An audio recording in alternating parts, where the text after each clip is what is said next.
Hello my dear students. So my name is Dr. Vishali Khai and the name of this channel is Tricks by Chemistry Guru. So children, previous video I've uploaded for chemical equilibrium part 1. Now this is ionic equilibrium part 2. In this chapter we'll talk about initially about the electrolytes. Because when we talk about ionic equilibrium, it means it involves ions in solution. And ions basically are obtained from the electrolyte. So here in this chapter we'll talk about first of all electrolytes. So when we deal with electrolyte, हम कहते हैं electrolyte is a substance, is a compound. When it is in aqueous solution, it conducts electricity due to ions. So we say that electrolyte is a compound whose aqueous solution or molten form, either aqueous solution or molten form, conducts electricity. If they conduct electricity, then we'll ask the conduction is because of ions. So aqueous solution में या molten state में वो electricity conduct करता है, तो उसे हम कहते हैं इलेक्ट्रोलाइट, और जो कंडक्ट नहीं करेगा एक्वस और मॉल्टन फॉर्म में उसे हम कहेंगे नॉन इलेक्ट्रोलाइट. ठीक है, अब हम बात करते हैं इस इलेक्ट्रोलाइट में कि कुछ इलेक्ट्रोलाइट तो होते हैं स्ट्रॉन्ग इलेक्ट्रोलाइट्स. दैट मीन्स हमने कुछ मॉलिक्यूल्स लिए किसी इलेक्ट्रोलाइट के और वो पूरे के पूरे डिसोसिएट हो गए. We call it as a strong electrolyte. Strong electrolyte means we say that complete ionisation into ions. Like suppose आपने लिए 100 molecules of HCl, aqueous solution में डालते हैं, dissociates completely into H ion and Cl ion. तो later जब ये पूरा dissociate हो गया तो ये 0 हो गया और ये डिसोसिएट हो गए 100 H आयन और 100 Cl आयन में. इसके अलावा दूसरा इलेक्ट्रोलाइट होता है हमारा वीक इलेक्ट्रोलाइट. वीक इलेक्ट्रोलाइट का जो डिसोसिएशन या आयनाइजेशन होता है वो लिमिटेड होता है. Ionisation is to the limited extent. So जब हम वीक इलेक्ट्रोलाइट की बात करते हैं, they also conduct electricity, but they conduct electricity to the least. That means poor conductor होते हैं. If we say strong electrolyte, they are good conductor of electricity because they ionize almost completely into ions. But when we talk about weak electrolyte, we say that they dissociate to a limited extent in aqueous solution. इसलिए poor conductor होते हैं. They conduct electricity but to a very small extent. Suppose हमने बात की CH3COH. Initially आपने लिए 100 molecules, तो ये dissociate नहीं हुआ. डिसोसिएट होने के बाद, पानी में डिसोसिएट होने के बाद ये बना CH3CO आयन H आयन. अब बात आती है कितना डिसोसिएट हुआ. इनिशियली ये 0 था. मान लीजिए बहुत वीक इलेक्ट्रोलाइट है. सपोज हमने बात कर ली कि 5 आयंस डिसोसिएट, 5 मॉलिक्यूल डिसोसिएट हुए, तो ये बच गया 95. इसमें से 5 डिसोसिएट हुए तो 5 ये बने, 5 ये बने. So when the dissociation is very limited we call it as weak electrolyte. So weak electrolyte में रिएक्टेंट प्रोडक्ट दोनों एग्जिस्ट कर रहे हैं, सो रिवर्सिबिलिटी है. Because in case of weak electrolytes, since they are partly ionized, so there is an equilibrium is set up between ions and unionized molecule, क्योंकि दोनों ही present है, and thus we represent it by double-headed arrow. जबकि यहाँ हम single arrow लगाते हैं क्योंकि it goes only in one direction. ये reverse नहीं जा रहा, ये पूरा का पूरा completely consume हो गया. So this is strong electrolyte, this is weak electrolyte. I hope ये basic चीज समझ में आई. अब हम इस चैप्टर में इन्हीं ions की बात करेंगे. सपोज आपके पास कोई एक इलेक्ट्रोलाइट है AB, और हम बात करें वीक इलेक्ट्रोलाइट, क्योंकि स्ट्रॉन्ग इलेक्ट्रोलाइट तो रिवर्सिबिलिटी देगा नहीं, रिवर्सिबिलिटी देगा नहीं तो इक्विलिब्रियम आएगा नहीं. So we need to discuss only the weak electrolyte. Suppose I am having weak electrolyte, आपने इसमें इसको एक्वस फॉर्म में कन्वर्ट किया and it changes into aqueous ions of A and B and the dissociation is limited. So now this is an equilibrium between ions and its unionised form, and we call this equilibrium as ionic equilibrium. इस equilibrium को ही हम ionic equilibrium कहते हैं. तो अब इसका equilibrium constant अगर हमें निकालना है तो हम क्या लिखेंगे? फॉर आयंस आयनाइजेशन कांस्टेंट हो गया, प्रोडक्ट की कॉन्सेंट्रेशन डिवाइडेड बाय रिएक्टेंट की concentration. So we call this K as ionisation constant because it includes the ionisation equilibrium और आयनिक इक्विलिब्रियम. राइट, चलिए थोड़ा सा और डिस्कस करते हैं. सपोज आपने कोई एग्जाम्पल लिया, एसिड ले लिया. I am taking acetic acid that dissociates into CH3CO ion and H ion. इसका अगर हम K लिखें तो क्या होगा? This is Ka for acid. CH3COO ion into H ion divided by CH3COOH. तो ये इसका डिसोसिएशन कांस्टेंट ऑफ एसिड हो गया. चलिए अब देखते हैं इसका डिसोसिएशन कैसे होगा, कैसे हम पता लगाएं कि इक्विलिब्रियम पे इसकी कॉन्सेंट्रेशन कितनी है. So again I will write the reaction for ionisation और dissociation of this acetic acid. Initial concentration suppose हम बात करें, say it is 0, is C, and ये दोनों 0 होंगे क्योंकि इनिशियली तो रिएक्शन स्टार्ट ही नहीं हुई है. और इक्विलिब्रियम पे जब हम आ गए, इक्विलिब्रियम पे कॉन्सेंट्रेशन अगर हम निकाल रहे हैं, तो मान लीजिए हमने लिया C में से C अल्फा कम हो गया. ठीक है, जब ये C अल्फा कम हुआ, 1 मोल कम होते तो 1 मोल ये बनता है, 1 मोल ये बनता है. C अल्फा कम हुए, रिएक्ट किए तो C अल्फा ये बना, C अल्फा ये बना. सो Ka कैसे निकाले? Ka can I write C alpha into C alpha upon C 1 minus alpha, taking C common, जिसको हम लिख सकते हैं एक C से C कट जाएगा, C alpha square upon 1 minus alpha. Now the thing is, if we assume that the electrolyte is very very weak, for weak electrolyte alpha is very small, alpha is very small, so 1 minus alpha can be nearly equal to taken as 1. अगर ये 1 ले लिया तो हमारे पास Ka क्या बना? Ka is equals to C alpha square, we can write, and alpha is equals to square root of Ka by C. so ये हमारा alpha का फॉर्मूला हो गया. अब हम जानते हैं जो C है, C is nothing but N by V. That means can I write alpha is equal to square root of K into C into V, sorry, because concentration and volume inversely है. so हमारे पास दो फॉर्मूले बन गए, in terms of concentration, in terms of volume. so हमारे पास एक formula आ गया, and we call this law as Oswald's dilution law. It states that for any weak electrolyte, the degree of ionization, alpha is degree of ionization, which says कितना dissociation हुआ है, कितना ionization हुआ है. So this law says that for a weak electrolyte, the degree of ionization is inversely proportional to square root of molar concentration. Inversely proportional to square root of molar concentration, you can see from this formula. Or directly proportional to square root of volume, which is having 1 mole. तभी तो n गायब होगा ना. Or directly proportional to square root of volume that contains 1 mole of solute. And we call this as Oswald's dilution law. तो इस फॉर्मूले से ही हम इस लॉ के स्टेटमेंट को लिखते हैं. ठीक है, तो ये तो हो गई हमारी बात इलेक्ट्रोलाइट्स की. अब हम इलेक्ट्रोलाइट्स के एग्जांपल्स को बात करेंगे in terms of acids and bases. So पहले हम उनकी डेफिनेशंस को डिस्कस करेंगे. There are various concepts for acids and bases. Let us discuss that. So first हम बात करेंगे कांसेप्ट, एसिड बेस कांसेप्ट में आर्हेनियस कांसेप्ट. इनिशियली इससे पहले क्लासिकल कांसेप्ट माना जाता था. क्लासिकल कांसेप्ट के अकॉर्डिंग हम कहते थे acids are sour in taste, bases are bitter in taste, acid turns blue litmus red, bases turns red litmus blue, acid in aqueous solution dissociate into H ion, bases in aqueous solution dissociate into OH ion. Arrhenius has given more appropriate concept in terms of acid and base, and he has given that an acid is a substance that contain hydrogen, and when dissolved in water it gives H ions in water. Aqueous solution में डालते ही H ion देगा. So what Arrhenius said? Arrhenius said acid is a substance that contains H hydrogen in it, and which when dissolved in water, it gives hydrogen ions. For example, HCl, पानी में डाला, it changes into H ion and Cl ion. So it dissociates into H ion. Suppose I take HNO3, adding water to it dissociates into H ion and NO3 ion. So these are acids because they contain hydrogen at the same time, and when we dissolve in water we get H ions. Then base की definition क्या थी? base की definition उन्होंने दी जिनमें OH group हो, hydroxyl group, और जो पानी में डिसॉल्व करने पे OH आयन दे.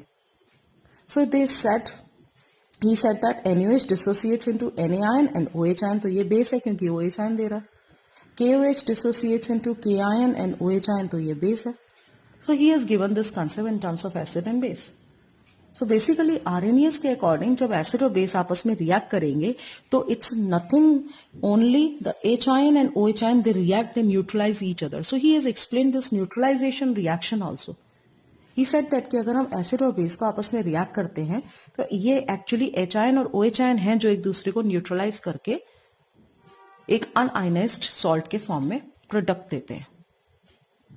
सो बेसिकली अगर हम एसिड और बेस की डेफिनेशन आर्हेनियस कंसेप्ट से देखें तो it has hydrogen which dissociates into H ion in water, it has hydroxyl which dissociates into OH ion in water. But इसकी कुछ लिमिटेशंस भी हैं. इसकी लिमिटेशन ये है कि ये बात करते हैं एच आयन पे, but actually it has been observe that H ion nature में एग्जिस्ट ही नहीं करता. It exist in nature in the form of H3O plus ion. कहां से आया ये? H ion plus water. It exist in nature as hydronium ion. So ये तो एग्जिस्ट ही नहीं कर रहा, इन्होंने इसी कंसेप्ट को दिया, but it exist as H3O ion. Then this concept was unable to explain about the acidic and basic behavior of those substances which do not contain H. Like Na2CO3 की हम बात करें, like CO2 की हम बात करें, like CaO की बात करें, like Na2O की बात करें. So there are certain substances they do not contain H, they do not contain OH. So we cannot explain their acidic and basic behavior. So this is the limitation of Arrhenius concept. Now let us talk about Bronsted-Lowry concept of acid and base. This is another concept after Arrhenius concept, and he has explained the definition of acid.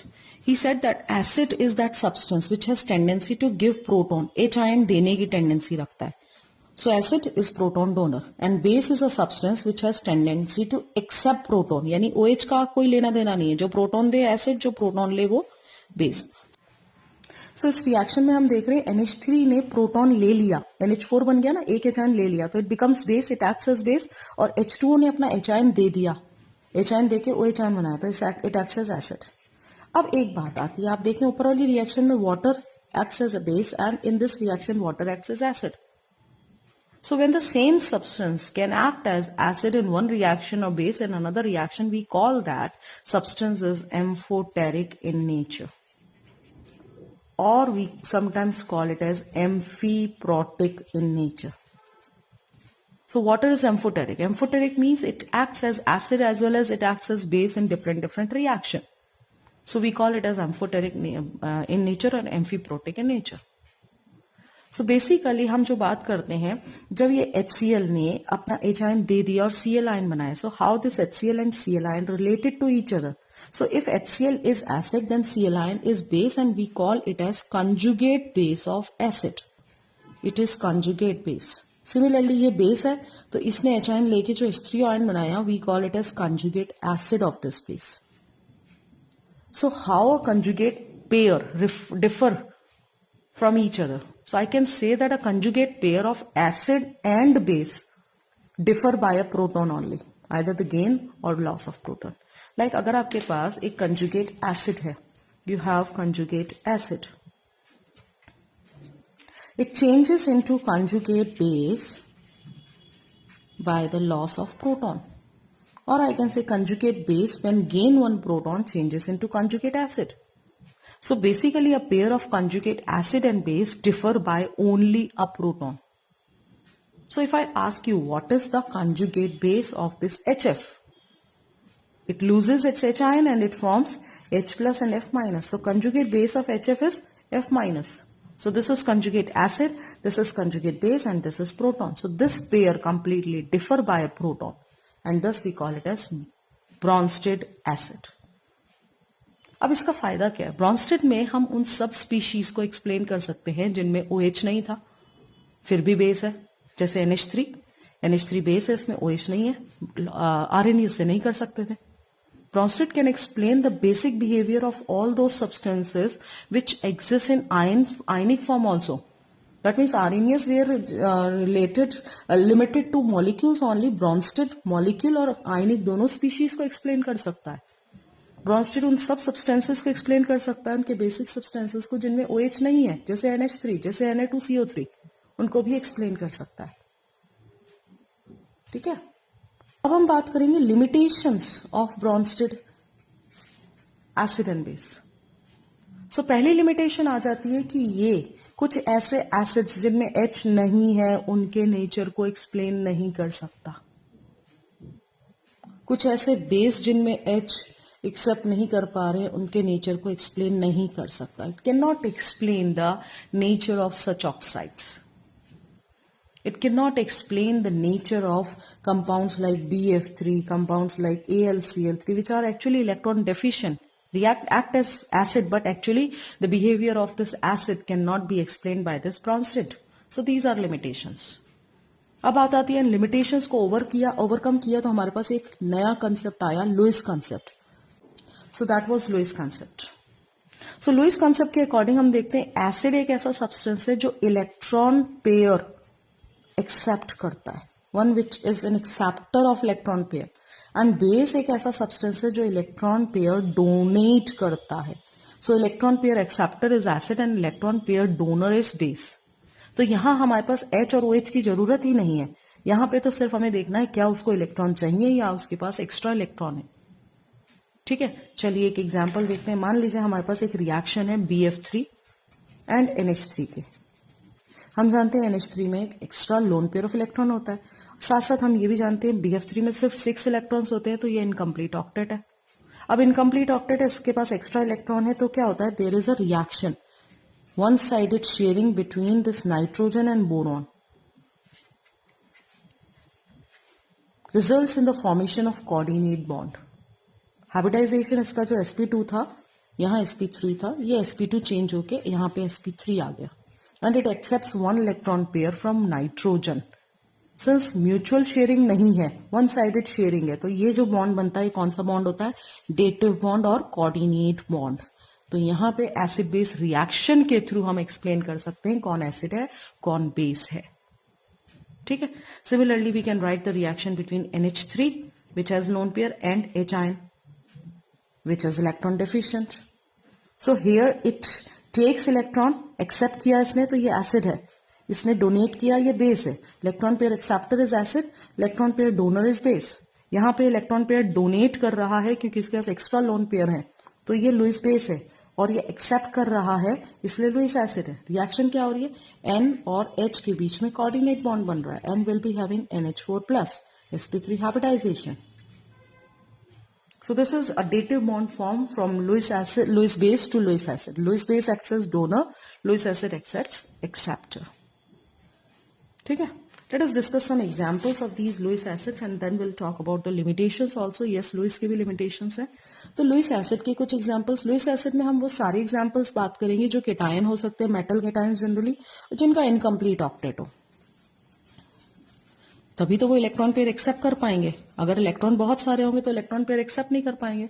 So Lewis acids में हमारे पास होते हैं BF3 जिसके पास incomplete octet है, Fe+3, AlCl3, FeCl3. Lewis base में अगर हम बात करें, लुईस बेस में कौन से होंगे, या तो नेगेटिव चार्ज आयंस जैसे फ्लोराइड आयन, या फिर लोन पेयर कंटेनिंग इलेक्ट्रॉन्स और molecules, NH3, RNH2, H2O, alcohol etcetera. जिनमें लोन पेयर हों, जिनमें नेगेटिव चार्ज हो, they act as Lewis base. अब बात आती है इनकी लिमिटेशंस की. तो ऐसी क्या लिमिटेशन है, सो लुईस एसिड और लुईस बेस कभी भी स्ट्रेंथ नहीं बताता.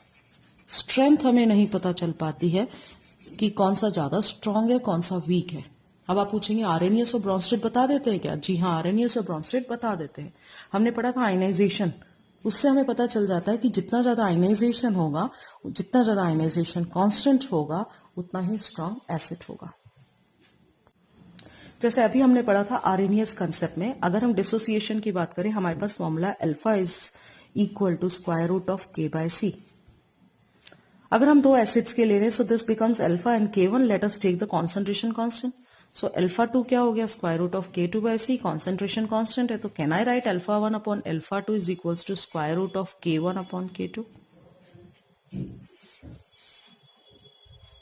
So strength of any acid depends on the value of alpha and alpha depends on the value of K. तो जिसका जितना ज्यादा K की वैल्यू होगी वो उतना ही ज्यादा स्ट्रॉन्ग एसिड होगा. सो इस तरह से हम ये फाइंड आउट कर सकते हैं कि कौन ज्यादा स्ट्रॉन्ग है कौन ज्यादा वीक है. इसी तरह से अगर हम बेस की बात करें तो alpha 1 upon alpha 2 for base is equals to K1 upon K2 for base square root में. So we can compare actually the acidic and basic strength in terms of RNA's concept. Brønsted concept के according हम कैसे इनकी strength को find out करें, तो Brønsted concept में हमने चीज पढ़ी थी, एसिड है तो उसका कंजुगेट बेस है और बेस है तो उसका कंजुगेट एसिड है. So if you have suppose any strong acid, तो उसका जो कंजुगेट बेस होगा वो हमेशा वीक होगा, और अगर यहां पे वीक एसिड है तो उसका कंजुगेट बेस जो होगा वो स्ट्रांग होगा. And that is applicable for the strong base and weak base. Strong base has weak conjugate acid and weak base has strong conjugate acid. So vice versa it goes. So एक strong acid का हमेशा conjugate base weak होगा.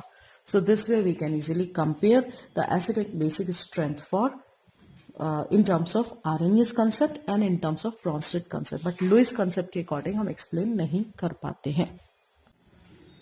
इसके बाद अब हमारा next topic है ionic product of water. So अभी हमने एसिड बेसिस के बारे में पढ़ा. Now will talk about the next topic ionic product of water. We generally represented by KW. Basically होता क्या है? We know that water dissociates और ionises into H ion and OH ion, or I can write reaction in this way also. H2O plus H2O gives us H3O ion plus OH ion. सिर्फ इतनी सी बात कि H ion exist नहीं करता, तो actually it exist this way. So conveniently I take this reaction. ठीक है. सो हमने इसका K लिखने की कोशिश की, तो क्या आया? H ion OH ion divided by H2O concentration. And what is this K? K is the dissociation constant. But we know that the concentration of water is always constant. हमें मालूम है इसकी डेंसिटी बिल्कुल फिक्स है, तो we generally take 1000 by 18 as the concentration which comes out to be 55.55 moles per litre. Right, moles per litre. So basically हुआ क्या?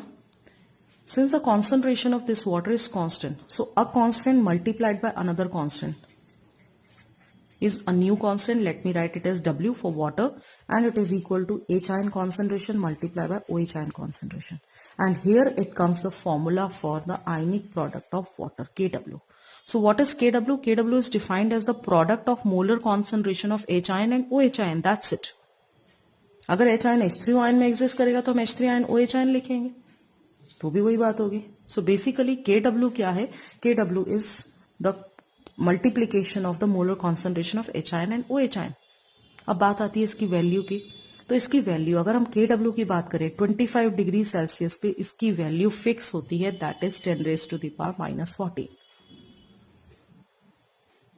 KW की वैल्यू 10⁻⁻14 फिक्स होती है कब? At 25 degree Celsius. ठीक है. अब बात आती है कि KW, क्योंकि एक फिक्स टेम्परेचर का मैंने आपको बताया, it depends on temperature. KW की जो वैल्यू है it increases with increase in temperature. अगर टेम्परेचर बढ़ेगा तो KW भी बढ़ेगा. So it depends on temperature and it's value increases with increase in temperature. बहुत ज्यादा फर्क नहीं पड़ता, बट डेफिनेटली फर्क पड़ता है. So when we talk about pure water means it is neutral. Pure water means जितने H ion है उतने ही OH ion है. राइट. तो अगर हमें पता है KW is equals to H ion into OH ion is equals to 10⁻⁻14. So अगर प्योर वाटर है और ये दोनों इक्वल है तो इनकी वैल्यू कितनी हो गई? 10⁻⁷ ईच, मोलैरिटी और मोल्स पर लीटर. तो ये हमारी कॉन्सेंट्रेशन हो गई H ion OH ion की. राइट. बट अगर हम बात करें acid, for any acid, in case of acid में क्या होगा? H ion की कॉन्सेंट्रेशन ज्यादा होगी. किससे? OH ion से. यानी इसकी वैल्यू हमेशा, H ion की वैल्यू हमेशा 10⁻⁷ से ज्यादा होगी. और यही चीज अगर हम बेस में बात करें, बेस में क्या होगा? बेस में H ion की कॉन्सेंट्रेशन कम होगी OH ion से, तभी तो बेस है ना, OH ion ज्यादा हो गया. सो अगर हमने कुछ बेस प्योर वाटर में ऐड कर दिया या कुछ एसिड, तो इस तरह से चेंज होगा. तो OH ion की कॉन्सेंट्रेशन ज्यादा हो गई. सो OH ion की concentration in that case is greater than 10⁻⁻7 m molarity. ठीक है.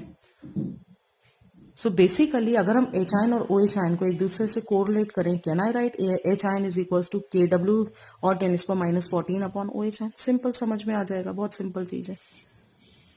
So this is actually ionic product of water and this is H ion and OH ion concentration in terms of KW.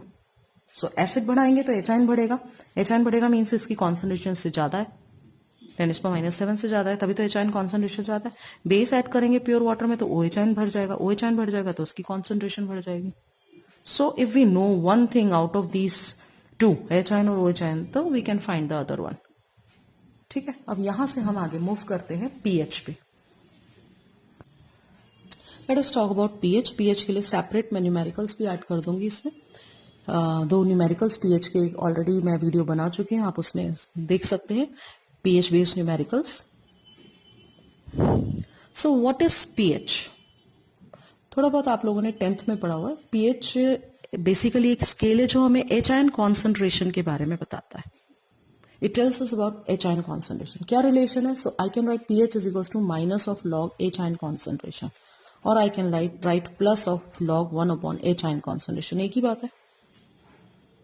So basically pH is related with H ion concentration. हमें ये H ion concentration के बारे में बताता है। ठीक है। So it is negative logarithm of H ion concentration. PH scale की बात करें तो हम देखते हैं कि पीएच स्केल जो है, अगर पीएच की वैल्यू 7 है तो we say that H ion और ओएच आयन की कॉन्सेंट्रेशन सेम है and the solution is neutral. If we say pH is less than 7 we call it as acidic, and if the pH is greater than 7 we call the solution as basic. So it ranges around from 0 to 14, जहां अगर 7 अगर solution की pH आ रही है, इसका मतलब कि वो न्यूट्रल है। 7 से कम आ रही है 0 to 7 तो इट इज एसिडिक, 7 से ज्यादा है तो it is basic. So this is how the reaction takes place. Clear?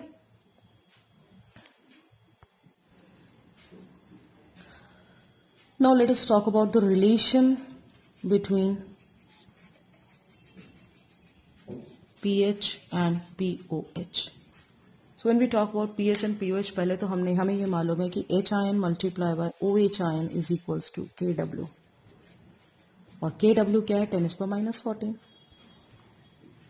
ठीक है। जैसे हम लिखते हैं pH is equals to minus of log H ion concentration, I can write POH is equals to minus of log OH ion concentration। ठीक है। And pH plus POH is equals to PKW, that is 14। अब बात आती है ये relation कैसे आया। तो चलिए एक एग्जाम्पल से कंसीडर करते हैं। मान लीजिए आपने लिया HF gives us H ion and F ion। Okay, इसका K हम लिखें तो K comes out to be H ion multiplied by F ion divided by HF। दूसरी रिएक्शन हमने लिखी by taking this F ion undergo hydrolysis and we have HF plus OH ion। इसका क्योंकि ये बेस है, इसका हमने लिखा HF multiplied by OH ion divided by F ion। This becomes Kb because water concentration is constant. Concentration of water is constant. So if I take these two and multiply these two, Ka into Kb, आप देखेंगे जब इन दोनों को multiply करेंगे तो ये F ion cancel हो जाएगा, ये एफ आयन कैंसिल हो जाएगा, ये एच एफ कैंसिल हो जाएगा, and we have left with only H ion and O H ion. We have left with H ion and O H ion, and this is nothing but K W. So I can write a relation between K and K B as K W. The product of these two is K W. अब बात आती है pH और pK कैसे आया। Let us discuss. So when we talk about the relation between K and KB, Ka into KB as KW, so हम लिख सकते हैं Ka को माइनस टेकिंग लॉग, चलिए लॉग ले लेते हैं, log Ka plus log KB is equal to log KW, और इन सबको माइनस कर देते हैं। माइनस लॉग K क्या हो गया? PKA, जैसे minus log H and PH होता है, माइनस लॉग KA हो गया, minus log KB is PKB and minus log KW is PKW. So this is how we get the relation between PK and PKB in terms of PKW. So this is how we can find the pH for such cases.